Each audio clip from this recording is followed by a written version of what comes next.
gentlemen. So today we are going to be making mug cake, mug brownie, whatever. Before we start, we need to heat our all-purpose or cake flour in the microwave for 1 minute with 30 seconds of interval where we whisk the flour to make sure it is not lumpy. This process is called heat treating the flour, which is just to ensure that our mug brownie gets cooked thoroughly.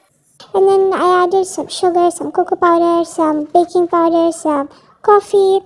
Now many of these are optional, anyways you can see the description for the measurements, and then a pinch of salt makes everything better, some oil, and then I kept adding milk until it formed a smooth paste.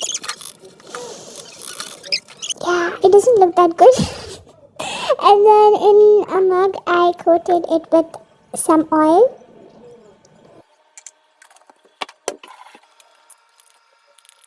And then I added 1 tablespoon of melted chocolate. I usually prefer Nutella, but boycott. And it's time to heat it for 1 minute 30 seconds. Now it'll be a little hot, you have to wait for it to cool. And then this is just for the show, you can skip it. And okay, bless you. And my brother gave it a 10 on 10.